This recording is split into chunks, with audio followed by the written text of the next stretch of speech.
পেলে যারা কবুতর পালন শুধু কবুতরের নেশায়।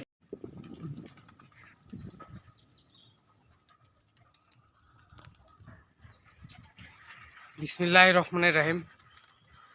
আসসালামু আলাইকুম, আশা করি সবাই ভালো আছেন। আমি সর্বপ্রথম কৃতজ্ঞতা জানাই যারা আমার অডিয়েন্স, যারা আমার পেজটাকে ফলো করছেন এবং ইউটিউব চ্যানেলটা সাবস্ক্রাইব করছেন, তাদের প্রতি আমি কৃতজ্ঞতা জানাই এবং আন্তরিকতা ও ভালোবাসা জ্ঞাপন করি। আল্লাহ তাআলা প্রত্যেকটা মাখলুকাত সৃষ্টি করেছেন সৌন্দর্যময় দিয়ে। সেই সৌন্দর্যময়টা যদি আমরা ভালোভাবে ভালো চোখ দিয়ে যদি দেখি তাহলে অবশ্যই সেটা বুঝতে পারবো। কবুতরগুলা মানুষের খুব কাছের একটা প্রাণী। কবুতর ভালোবাসে না এমন কোনো ব্যক্তি নাই। যারা কবুতরকে পছন্দ করেন তাদের প্রতি ধন্যবাদ এবং ভালোবাসা। আজকের যে ভিডিওটা, আমি খাবার দিতে আসলাম। দেখেন কবুতরগুলা কি পরিমাণ ক্ষুধার্ত। আমি যদি এখন কবুতরগুলা ধরতে যাই তাও ধরতে পারবো।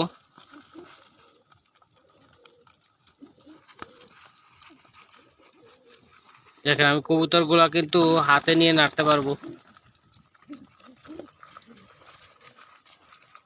এই যে কবুতরের পাশে থাকা, কবুতরকে খাবার দেয়া, এই যে দেখাশোনা করা, এই যে আমি কবুতরটা হাত দিয়ে নাড়তেছি, দেখেন আসলে এইগুলাই একটা ভালো লাগার একটা জিনিস।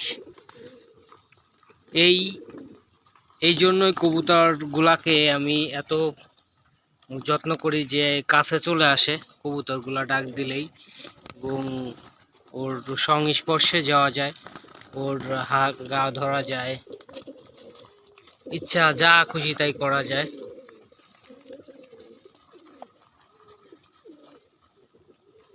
তো আপনারা যারা কবুতর পালন করেন অবশ্যই আপনারা জানেন যে কবুতরটা আসলে কীরকম একটা মানুষের। যারা কবুতর লাভার তাদেরকে সেলুট জানাই। তারা যারা অনেক অনেক স্ট্রাগল করেন এই কবুতরের জন্য, অনেক কষ্ট করেন, তাদের প্রতি কৃতজ্ঞতা এবং ভালোবাসা।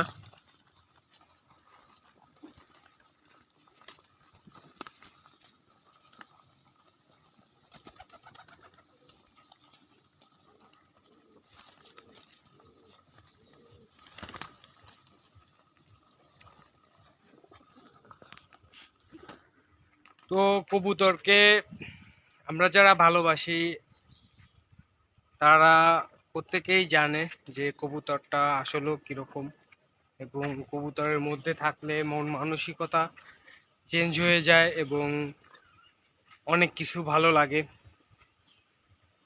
যারা দেখবে যে ইয়ং ছেলেপেলে যারা কবুতর পালন করে, যারা কবুতর নিয়ে থাকে, দেখবেন যে তারা বাজে কোনো নেশায় থাকে না, শুধু কবুতরের নেশায় থাকে। কবুতর পালা খুব ভালো একটা জিনিস, আর কবুতর পালতে গেলে অনেক ব্যয়বহুল একটা জিনিস, এটাও মনে রাখবেন। যারা কবুতর পালন করেন তারা জানেন। তো কবুতরের কাছে যখন আসি এই মুহূর্তটা ক্যামেরা করি আর আপনাদের মাঝে যেই ভিডিওটা শেয়ার করে দিবেন যদি ভিডিওটা ভালো লাগে। আর আপনারা চেষ্টা করলে এরকম কবুতরের খামার দিতে পারেন সীমিত পর্যায়ে, আগে বেশি বড় করে না করে ছোট করে খামার দিলে হয়তো আপনারা আগাইতে পারবেন।